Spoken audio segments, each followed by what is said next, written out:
നമസ്കാരം. ഫ്ലാഷ് ന്യൂസിലേക്ക് സ്വാഗതം. ഇന്ന് നമ്മുടെ കൂടെയുള്ളത് ഇടതുപക്ഷ സഹയാത്രികനായ എം നാസറാണ്. ഈ തദ്ദേശ തെരഞ്ഞെടുപ്പിൽ തൃക്കാക്കരയിൽ ഇടതുപക്ഷത്തിന് ഏറ്റ കനത്ത തോൽവിയെക്കുറിച്ചും അതുമായി ബന്ധപ്പെട്ട കാര്യങ്ങളെക്കുറിച്ചും സംസാരിക്കാനാണ് ഇന്ന് നമ്മുടെ ഇവിടെ ഇരിക്കുന്നത്. വളരെ സ്ട്രെയിറ്റ് ആയിട്ട് അതിൽ നിന്നൊരു ചോദ്യം ചോദിക്കാം. എന്തുകൊണ്ട് ഇത്രയും മൃഗീയമായ രീതിയിൽ തോൽവി സംഭവിച്ചു?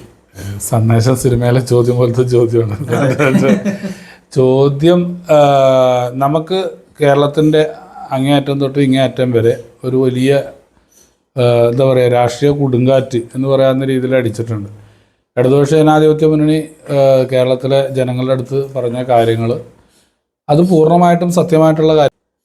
അപ്പോൾ നമ്മൾ ഈ പ്രാദേശികമായിട്ട് അല്ലെങ്കിൽ തൃക്കാക്കര നഗരസഭയായിട്ട് ബന്ധപ്പെട്ടോ അല്ലെങ്കിൽ പ്രാദേശികമായിട്ട് ബന്ധപ്പെട്ടോ കൊണ്ടുവന്നിരിക്കുന്ന അല്ലെങ്കിൽ നമ്മൾ ഉയർത്തിക്കൊണ്ടുവന്ന അല്ലെങ്കിൽ LDF ഉയർത്തിക്കൊണ്ടുവന്ന പ്രശ്നങ്ങൾ ആളുകൾ ഏറ്റെടുത്തില്ല എന്ന് വേണ്ട കരുതാൻ. ഞാനതാണ് പറഞ്ഞത്. അതായത് ഇപ്പോൾ നമുക്കിതിനകത്ത് തിരിച്ച് നമ്മൾ പരിശോധന നടത്തുകയാണെങ്കിൽ പരാജയം സംഭവിച്ചു എന്ന് പറയുന്നതിനകത്ത് ഇപ്പോൾ സ്ഥാനാർത്ഥി നിർണ്ണയങ്ങളെല്ലാം തന്നെ കൃത്യമായ രീതിയിൽ ഉത്തരവാദിത്തപ്പെട്ട ആളുകളെയൊക്കെ തന്നെയാണ് നമ്മൾ തീരുമാനിച്ചിട്ടുള്ളത്. പക്ഷേ പ്രവർത്തകരുടെ പബ്ലിക്കുമായിട്ട് വോട്ടർമാരുമായിട്ട് ചെന്ന് കാര്യങ്ങൾ പറഞ്ഞ് മനസ്സിലാക്കിയത് പ്രവർത്തകർക്ക് എത്രത്തോളം വോട്ടർമാരെ കാര്യങ്ങൾ ബോധിപ്പിക്കാൻ പറ്റി എന്നുള്ളത് സംബന്ധിച്ച്. കാരണം ഞാനിപ്പോൾ ഫീൽഡ് വർക്കിന് പോയ ആളാണ്. നമ്മൾ ചെല്ലുന്ന വീടുകളിലെല്ലാം കോറസായിട്ട് BJPയുടെയും കോൺഗ്രസിൻ്റെയും ആളുകൾ പ്രചരിപ്പിച്ച ഒരൊറ്റ കാര്യം മാത്രമാണ്, സ്വർണ്ണപ്പാളി വിഷയവുമായി ബന്ധപ്പെട്ടിട്ട് ഭയങ്കരമായ രീതിയിൽ ഒരു നെഗറ്റീവ് അവിടെ കൊണ്ടുവരാൻ കഴിയും എന്നുള്ളൊരു സംഭവം അതിനകത്ത് നമുക്ക് ഫീൽ പല സ്ഥലങ്ങളിൽ നിന്നും. കാരണം നമുക്കതൊരു ഇപ്പോൾ രണ്ടാമത് ഒരു സംഭവം വോട്ടെടുപ്പ് കഴിഞ്ഞ് നമ്മൾ ആളുകളായിട്ട് വീണ്ടും സമീപിക്കുമ്പോൾ പല ആളുകളുടെയും മനസ്സിനകത്ത് ആ ഒരു തെറ്റിദ്ധാരണ കിടപ്പുണ്ട്. സ്വർണ്ണപ്പാളി വിഷയമായിട്ട് ബന്ധപ്പെട്ടൊക്കെ ആണെങ്കിലും ഇപ്പോൾ UDFന്റെ അല്ലെങ്കിൽ കോൺഗ്രസിന്റെ MLAക്കെതിരെ ഒരു ആരോപണം വന്നു, ലൈംഗിക ആരോപണം വന്നപ്പോൾ കോൺഗ്രസ് അല്ലെങ്കിൽ UDF അവരെ പുറത്താക്കി, പാർട്ടിയിലില്ല MLA എന്ന് പറഞ്ഞ് പുറത്താക്കി. പക്ഷെ സ്വർണ്ണപ്പാളി വിഷയത്തിൽ പെട്ട് പ്രതികളായവരും അകത്തായവരും അടക്കമുള്ളവരെ പാർട്ടി അതൊന്നും നമ്മളിവിടെ ചർച്ച. കാരണം വെച്ചാൽ ഞാൻ പറഞ്ഞാൽ പാർട്ടി സംസ്ഥാന കമ്മിറ്റിയും അല്ലെങ്കിൽ അതിൻ്റെ ഉത്തരവാദിത്തപ്പെട്ട ആളുകളും കൃത്യമായിട്ട് അതിനകത്ത് മറുപടി പറഞ്ഞു പോയിട്ടുള്ള ഒരു വിഷയമാണ്. നമുക്കറിയാമെന്ന് വെച്ച് കഴിഞ്ഞാൽ ഈ SIT എന്ന് പറയുന്ന ഒരു പ്രത്യേക സംവിധാനം, ഒരു പരാതി വന്നു, കോടതി പറഞ്ഞു, കേരള പോലീസിൻ്റെ തന്നെ ഒരു പ്രത്യേക ഇങ്ങനെ വെച്ച് അത് അന്വേഷിച്ച് അത് അതിൻ്റെ വഴിക്ക് പോകണം. ഒരു അമാന്തവും വിഷയം നമ്മുടെ ശ്രദ്ധയിൽപ്പെട്ടതിന് ശേഷം അല്ല അതായിക്കോട്ടെ. ഞാൻ പറഞ്ഞു വെച്ചാൽ ഒരു പ്രതികളെ സംരക്ഷിക്കാനാണെങ്കിൽ എന്തൊക്കെ ചെയ്യാൻ പറ്റും? പ്രതികളെ സംരക്ഷിക്കാനുള്ള ശ്രമമല്ല നടത്തിയത്. ഒരു വിഷയം ശ്രദ്ധയിൽപ്പെട്ട ഉടനെ അടിയന്തരമായി നാട്ടിലെ നിയമവ്യവസ്ഥ അനുസരിച്ച് എന്തൊക്കെ ചെയ്ത് പരിഹരിക്കണം എന്നുള്ളതിൽ ആ രീതിയിൽ തന്നെ മുന്നോട്ട് പോയിട്ടുണ്ട്. ഇതിപ്പോൾ ജയകുമാർ സാറിനെ പോലെയുള്ള ഏറ്റവും റെപ്യൂട്ടഡ് ആയിട്ടുള്ള ഒരു ഉദ്യോഗസ്ഥന് അതിൻ്റെ ചുമതല കൊടുത്ത് മുന്നോട്ട് ഇനി ഒരു കാരണവശാലും അങ്ങനെ സംഭവിക്കാതിരിക്കാൻ വേണ്ടിയുള്ള നടപടികളൊക്കെ സർക്കാർ സ്വീകരിച്ചു വെച്ചിട്ടുണ്ട്. പക്ഷേ ഇത് ഒരു എന്താ പറയുക വിശ്വാസികൾക്കെതിരാണ് കമ്മ്യൂണിസ്റ്റുകാർ എന്നുള്ള രീതിയിലേക്ക് ഒരു സൈഡിൽ കൂടി പ്രചരിപ്പിക്കുക, മറു സൈഡിൽ അമ്പലത്തിലെ കാശ് കട്ടുകൊണ്ടുപോയാൽ അവർക്ക് പ്രശ്നമില്ല എന്നുള്ള രീതിയിലേക്ക് കൊണ്ടുവരുന്നതൊക്കെ വളരെ. അപ്പോൾ നമ്മൾ കാണേണ്ടത് ഇപ്പോൾ നമ്മുടെ പ്രദേശത്ത് ഒരു വാർഡിൽ ചില വാർഡുകളിൽ 2000 വോട്ടുണ്ട്, 1800 വോട്ടുണ്ട്, 1500 വോട്ട്, ചില വാർഡിൽ 600 700 ഒക്കെ ഉള്ളൂ. ഇപ്പോൾ നമ്മൾ നറുക്കെടുപ്പിൽ ജയിച്ച സ്ഥലത്ത് 2 സ്ഥാനാർത്ഥികൾക്ക് ആകെ 180 വോട്ടേ കിട്ടിയിട്ടുള്ളൂ. 180 വോട്ട് വേണ്ടി. അപ്പോൾ വേറൊരു സ്ഥലത്ത് സ്ഥാനാർത്ഥികൾ ജയിക്കുന്നത് 180 വോട്ടിനൊക്കെയാണ്. 1500 വോട്ടൊക്കെ പോൾ ചെയ്യാനാണ്. ഇവിടെ അതിൻ്റെ പകുതി ആണ് ആകെ ബൂത്തിൽ വോട്ട്. അപ്പോൾ ഈ ഡിവൈഡ് ചെയ്തതിനകത്തൊക്കെ ചില പോരായ്മകൾ വ്യക്തിപരമായിട്ട് എനിക്ക് തോന്നുന്നുണ്ട്. കാരണം അതെന്ന് വെച്ചാൽ മുൻകാലങ്ങളിൽ വാർഡിനകത്ത് ഇത്തവണത്തെ ഡിവൈഡ് വന്നേക്കുന്നത് വീട്ടു നമ്പർ വെച്ചാണ്. നേരത്തെ അത് വന്നത് വോട്ടർമാരുടെ എണ്ണം വെച്ചിട്ടാണ്. ഈ വോട്ടർമാരുടെ എണ്ണം വെച്ച് വരുമ്പോഴാണ് ഏകദേശം ഓരോ വാർഡിലും ഒരു കൃത്യതയോടുകൂടിയുള്ള ഇത് വരുള്ളൂ.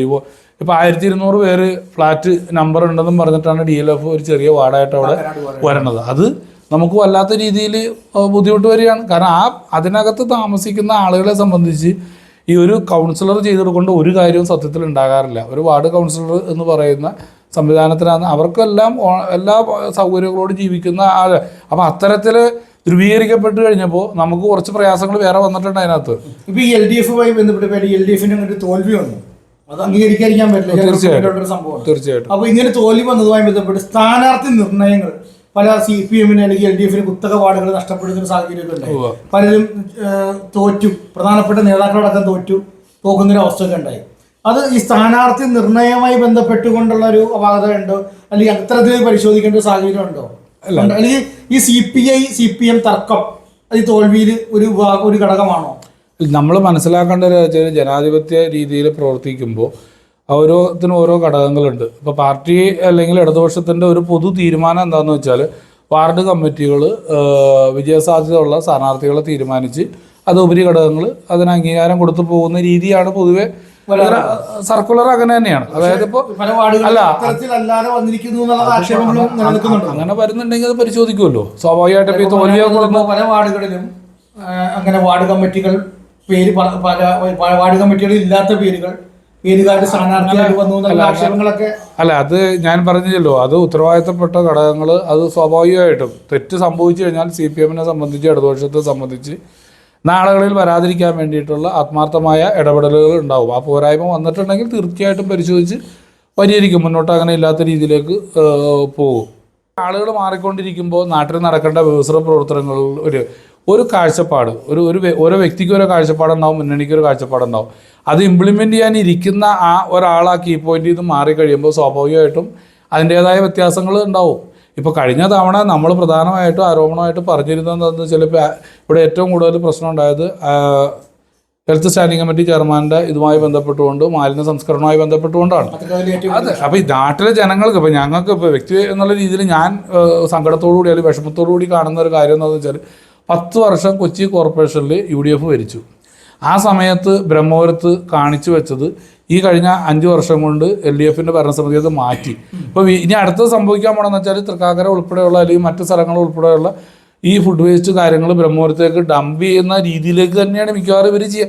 ഇവർ എളുപ്പത്തിൻ്റെ ആൾക്കാരാണ്. ലോഡ് പോകണം, ആ ലോഡിൻ്റെ അകത്തുള്ള കാര്യങ്ങളും കോൺട്രാക്ടർമാരുമായിട്ടുള്ള ബന്ധങ്ങളും ഇത് ഒരു വലതുപക്ഷ കാഴ്ചപ്പാടിൻ്റെ ഒരു ദോഷമാണ്. അത് വീണ്ടും വരുമ്പോൾ വീണ്ടും ജനങ്ങൾക്കാണ് വീണ്ടും അതിൻ്റെ ബുദ്ധിമുട്ട്. നമ്മൾ ആദ്യം വന്ന ചോദ്യത്തിലേക്ക് വരാം. നമ്മളിപ്പോൾ ഇങ്ങനൊരു തോൽവി തൃക്കാക്കരയിലുണ്ടായി. ഇത് സംബന്ധിച്ച് ഒരു പൊതുപ്രവർത്തന രീതിയിൽ എന്താണ് പുറത്തു നിന്നൊരു വിലയിരുത്തൽ? നമ്മളുടെ പ്രവർത്തനത്തിനകത്ത് വന്നിട്ടുള്ള പാളിച്ചകൾ അതാത് വാർഡുകൾ, കാരണം നമുക്ക് കോമൺ ആയിട്ട് പറയാൻ പറ്റില്ല. ഇപ്പോൾ നേരത്തെ ഇവിടെ സൂചിപ്പിച്ചതുപോലെ സ്ഥാനാർത്ഥി നിർണയവുമായി ബന്ധപ്പെട്ട് തർക്കങ്ങളോ മറ്റു കാര്യങ്ങളോ ഒക്കെ വന്നിട്ടുണ്ടെങ്കിൽ അതാത് ഇതിൽ പരിശോധിച്ച് പോകും. ഇപ്പോൾ പല സ്ഥലത്തും പല ആളുകളും പല രീതിയിൽ പറയുന്നത്, ചില സ്ഥാനാർത്ഥിനെ അപ്പുറത്തേക്ക് ഇട്ടിരുന്നെങ്കിൽ ഇപ്പുറത്തേക്ക് ഇട്ടിരുന്നെങ്കിൽ ആൾ വന്നിരുന്നെങ്കിൽ എന്നൊക്കെ നമ്മളും കേൾക്കുന്നുണ്ട്.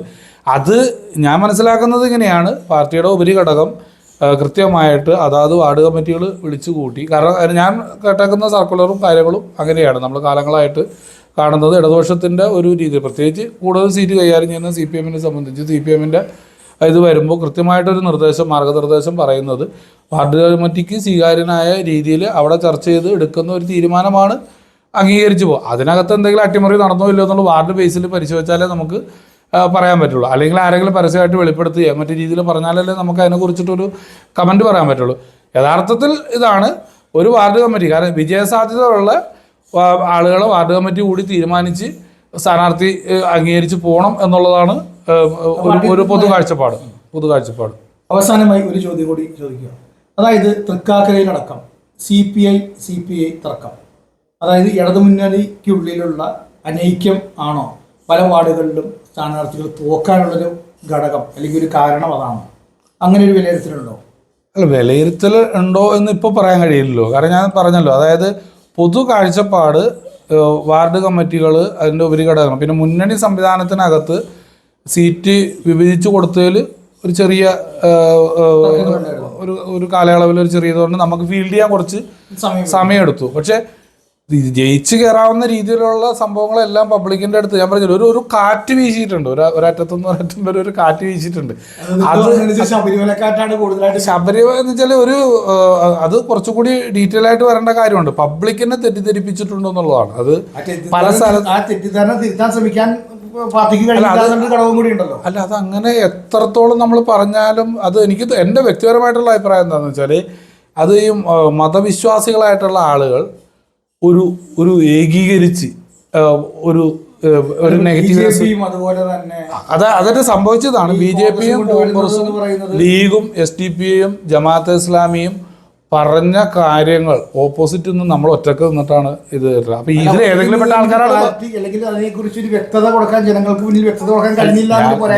ഞാൻ പറഞ്ഞാല് ഇവിടുത്തെ മീഡിയ എടുത്താല് പത്രമാധ്യമങ്ങൾ എടുത്താല് ഈ വരുന്ന ഓപ്പോസിറ്റ് പറയുന്ന ആളുകളെല്ലാം കേന്ദ്രീകരിച്ച് പറയുമ്പോൾ ഈ സൈഡിൽ നിന്ന് പറയുന്നത് സിംഗിൾ പേഴ്സണും ഓപ്പോസിറ്റ് നിന്ന് ഒരു 10 പേരും കൂടി പറയുമ്പോൾ ആളുകളുടെ ഉള്ളിൽ ഇനി ഇത് ഈ തെറ്റിദ്ധാരണ ആളുകൾക്ക് 2 3 4 മാസം കഴിഞ്ഞൊക്കെ മാറി വരുള്ളൂ. എന്തായാലും ഇപ്പൊ നേരത്തെ ചോദിച്ചു ഈ CPI CPM അനൈക്യം അല്ലെങ്കിൽ സ്ഥാനാർത്ഥി നിർണ്ണയം വൈകാനുള്ള സാഹചര്യം അത് വാർഡ് തലത്തിൽ പരിശോധിച്ച് ഉത്തരവാദിത്ത LDF-ന്റെ ഉത്തരവാദിത്ത കമ്മിറ്റി അത് റിപ്പോർട്ട് ചെയ്യുന്നവരെ നമുക്കിപ്പോൾ അതിനെ കുറിച്ചിട്ട് ഒരു കൃത്യതയോടുകൂടി ഇത് പറയാൻ പറ്റില്ല. അതാണ്. ഓക്കെ, എന്തായാലും ഇത്ര നേരം പ്രതികരിച്ചതിന് നന്ദി. ഓക്കെ.